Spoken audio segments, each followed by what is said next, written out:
This is Jonathan Yates. Today we're going to talk about the culture of sports with Delegate Nick Mosby from Baltimore City. Delegate, thank you for taking the time to be with us today. Thanks for having me. This starts our first series on what I call the Baltimore-Washington Parkway series. My contention is no high school in America could possibly hope to survive going up and down Baltimore-Washington Parkway. You have DeMatha and Roosevelt, PG County. You have Anne Arundel County powerhouses on one side, Howard County powerhouses on the other side, and then from your neck of the woods in Baltimore, you have Poly, Dunbar, Gilman, Mount St. Joe. What do you think is so special about the culture of sports in Maryland that's just resulted in so much power in such a concentrated area? I mean, I think that, the one benefit of being in Maryland is the diversity of like everything, from cultural institutions to healthcare to education, but then also sports. We love our sports. Maryland being the lacrosse state, Maryland having, high quality amount of basketball talent through the DC suburb and Baltimore City suburb, and then football. Football is so. I think it's just kind of ingrained in us as like one of the other attributes or variables that makes up Maryland, and we see it in high school sports. Now, when you entered politics, have you found that your sports background, you played lacrosse, you played basketball, you played football, Poly, has it helped you at all? Well, I played lacrosse, football, and I wrestled. Oh, that's yeah. But yeah, definitely. I always promote the importance of individual and team sports. Just gives you that sense of camaraderie. It gives you that sense of perseverance, of dedication, of putting in time and effort and attention to bettering your craft. So, sports growing up is really important, and thankful that my mother at a very early age, was able to put me in position to play sports and be able to excel in those sports. Well, what led you into playing each sport? What led you into lacrosse? Yeah, so it was this funny thing. My mother learned of lacrosse. She knew that I was a really good athlete. I was like 6 or 7 years old, and I was playing for this football organization. And she found out that they had a lacrosse team. And one of the coaches on the team said, "Hey, Nick should, play lacrosse next year. We would love to have him come out there." I knew nothing about lacrosse, never even seen the sport played. But I was like really fast, and people that know play lacrosse, especially at that age, it's literally about athleticism, less about fundamentals. As you grow older, it's more about fundamentals and less about the athleticism. So, but anyway, that's how I got introduced to lacrosse, and I played it up through Poly. My senior year at Poly, I was second in scoring in City Public School League. So I enjoyed lacrosse a lot. And so what led you into wrestling? I'm guessing your mother did not want you to go into wrestling. Well, she wasn't opposed to it, but I got pushed into wrestling by my football coaches. So at Poly, everyone knows Augie Wobble, a historic figure at Poly, was the head football coach. Well, Bucky Kimmett was the head defensive coordinator, but also the varsity basketball coach. So there was always this deal that the folks that played football, when they went to try out for basketball, that unless you were a superstar, you were going to get cut, and they were trying to push you down to Coach Strunk, the JV football coach in the wrestling area. So that's a lot of incentive not to get cut, that is for sure. So that's what happened to me. I would always try out for basketball and get cut and sent right downstairs to go wrestle. And I wrestled, and many people wouldn't believe my first weight class when I was a freshman at Poly was 103. And so, did you have to cut to make weight? Or? No, I mean I was a little guy my freshman year at Poly. I grew up overnight, through the 10th and 11th grade. I had a huge growth spurt. What'd you wrestle at as a senior? I didn't wrestle my senior year, I didn't. My main sports my senior year was just football and lacrosse. And so, did you find that the discipline from football helped you in becoming an electrical engineer when you went off to college? Oh yeah, I would say, each sport is a little different, right? Wrestling, you're on that mat, the spotlight's on you. It's a team sport, but it's a lot of individual it's all individual effort at that particular moment when you're in your match. Football, you look at the intricacies of each position and how they all have to work together and really perform in a perfect manner. And then lacrosse, it's just, again, getting back to the fundamentals No one's faster than the ball. So it's like that's the coolest thing about like every sport, and that's why I think children should be exposed to, several sports because it's something that you can take away from. It's something I try to expose my daughters to, through soccer and lacrosse and bowling and even things like skating. But physical activity, teaches you a lot about your mind and your body. And so, how are they coming along? Are there any participant ribbons in your household? Or? Oh yeah, yeah. This now that's all they do. It's always participatory type of incentives. But no, actually, my daughter's a heck of a soccer player. So she's 9 years old. She loves it. She does really well in it. She's a pretty good athlete. So what do you think of this specialization now in one sport growing up that you have in your children's generation? You were a three-sport guy. Yeah. Now, by the time you're 9 or 10, it's soccer travel team, volleyball, baseball. What do you think of that as a parent and a former athlete? I mean, I don't like it. Unfortunately, it's become so competitive that way. I think basketball kind of is the hallmark of driving towards that. The whole AAU circuit. You finish playing your regular season, and then you go directly into AAU, and then in the summer leagues, and traveling around. But you're seeing it in soccer, you're seeing it in lacrosse, you're seeing it in wrestling. Kids are playing sports year round now. I think it's a disadvantage because again, I think individually, most kids aren't going to go up and make any money off of any of these sports or be professionals. But I think that you do get a sense of growth. Different styles of growth depending on the sport, and I think providing a variety of sports for young folks to participate in is the right approach. My daughter, I'm saying all this, but my daughter played outdoor soccer, and then she played futsal, which is basically indoor soccer, because she loves it so much. But I think it's important to expose our children to everything. It's just like anything else. Diversity is key, right? When you expose kids to different languages, different foods, different cultures, taking them different places, you create a better, more all-around individual and person. And I think sports goes to that same, philosophy. Now, when you talk in sports in Anne Arundel County and Maryland as a whole, you have to talk about the Chesapeake Bay. What sort of activities do you as a family do in the Bay, and you see happening with your district in the Bay? So when I was on the council, we had not an anti-littering campaign, but a more pro-littering campaign where I, developed a program called One Piece. When we say One Piece, and that was asking and encouraging each citizen to pick up one piece of trash a day, because we know that one piece off our grounds, out our streams, out the bay, helps with the environment, and it doesn't seem like a whole lot, but then you get 10 people, you get 100 people, you get 10,000 people, you get 10,000 people to do this. That's 70,000 pieces of trash off our streets, out our streams, out our bay on a daily basis that we'll be able to do that. And it's not tough to find one piece of litter throughout your day, right? So, that was a real interesting campaign. We did a lot of spin-offs with that, with neighborhood lot cleanups, and we had One Piece ambassadors. So my family fully participated on that. It was really exciting. And how did it work out? It worked out great. The community loved it. We got a couple sponsors. We had several different events.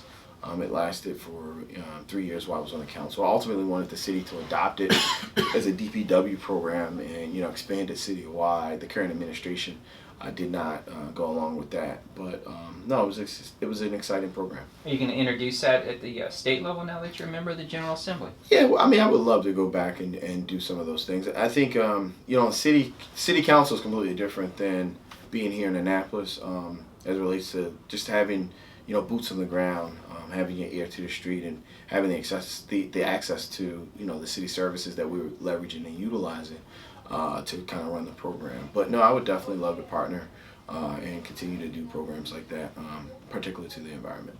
Now, you went to college in Alabama. Every time anybody thinks of that, think Roll Tide, roll in sports. Why do you think it is that Maryland does not get its due in sports? When you think sports, like we were talking about, you automatically think Texas, Ohio, Alabama. But when I was playing high school, we sent 11 guys to play D1 football. West Permian High School in Texas, which led to the legendary Friday Night Lights franchise, they sent one guy to play D1 football. What do you think it is that Maryland does not get its due in sports? Well, I mean, when you look at it, particularly football, it's always the largest states that kind of, always jump off the page. Um, I mean, I don't know. I mean, especially when you look, I would say like basketball. Again, every single sport is completely different. I mean, we've always ruled in, like, say, lacrosse, Yes. right? Basketball, I mean, we've always done really well, particularly, when you look at a place like Baltimore City.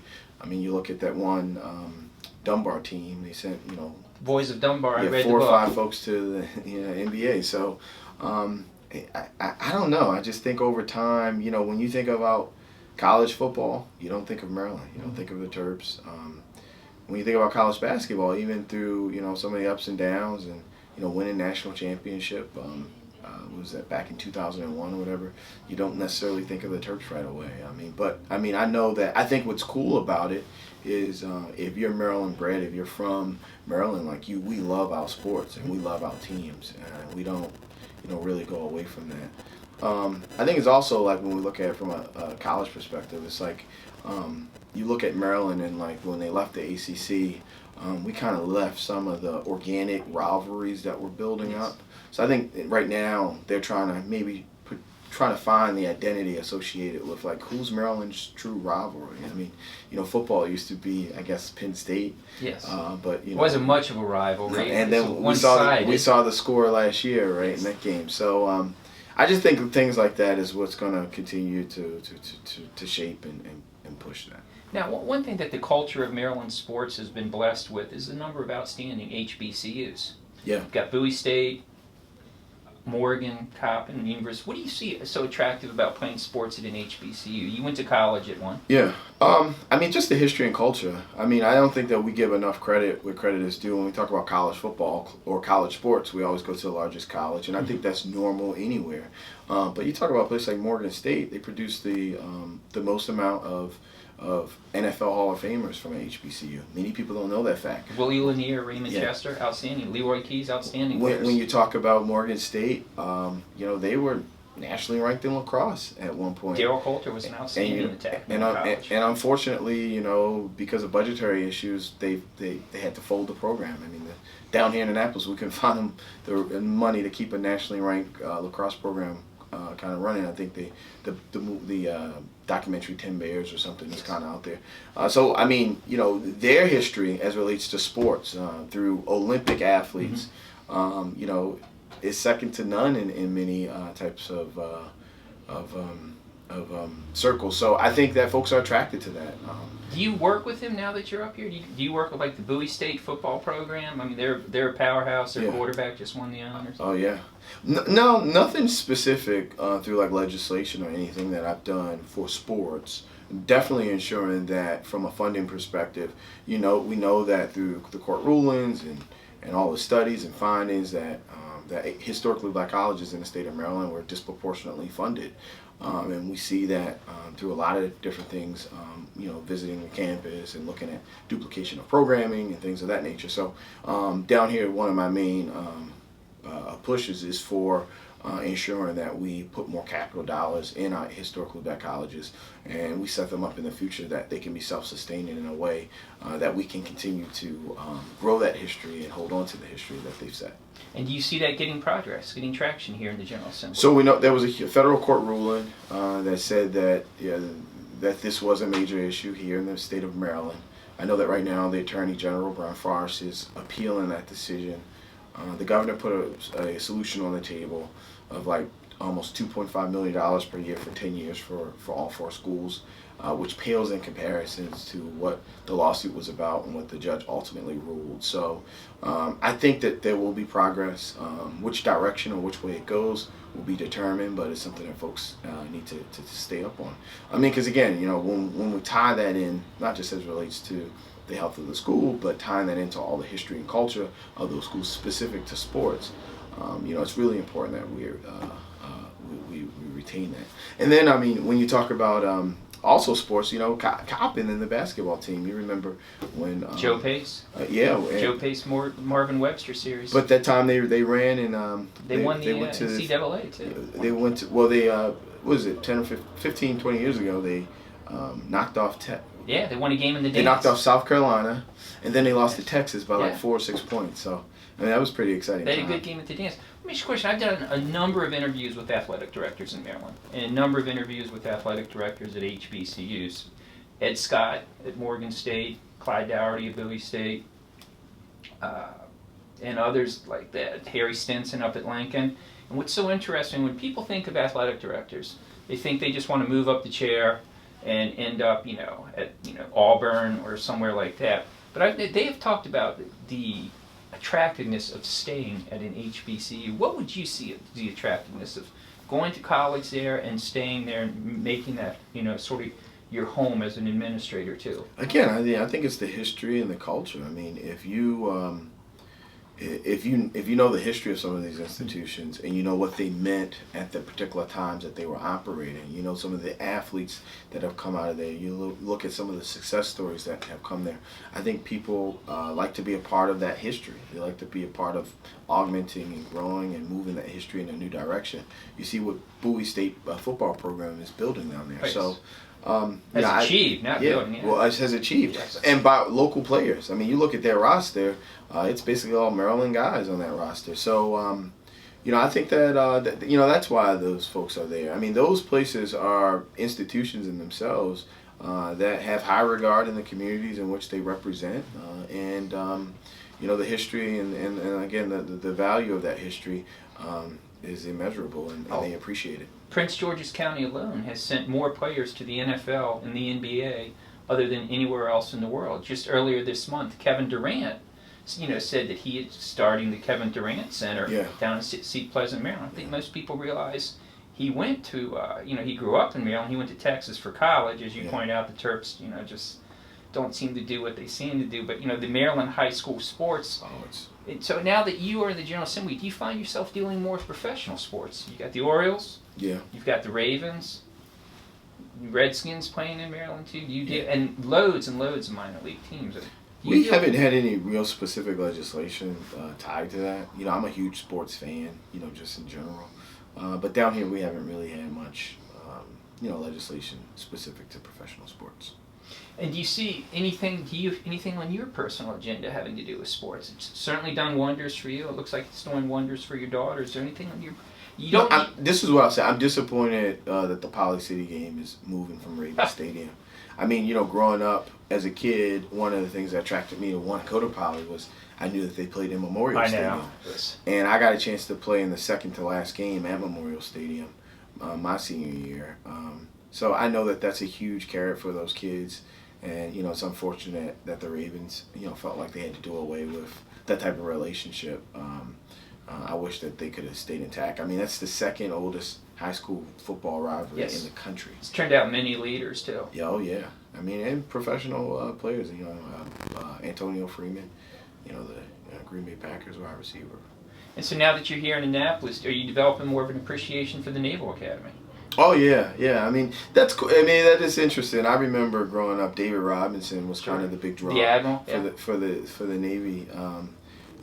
Always watched the Army-Navy football game. Did you go to the hockey game Saturday night by any chance? No, I did not. No, I did not. But that was pretty cool right here in Annapolis to have a professional game like that.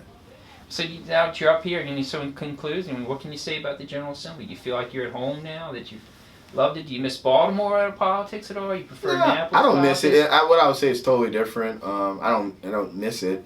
I did enjoy it, but I do love it here. There's a lot of growth, a lot of opportunities, a lot of space to really drive change in the systemic issues that have plagued our communities for far too long. And when you're in a place like Annapolis, and access to the government and the resources of the government, really trying to go after and point out, shine a light on, and expose and correct some of the policy issues that have plagued our communities again for far too long. I'm excited to be a part of that discussion. Thank you for your time, Delegate. No, thanks for having me.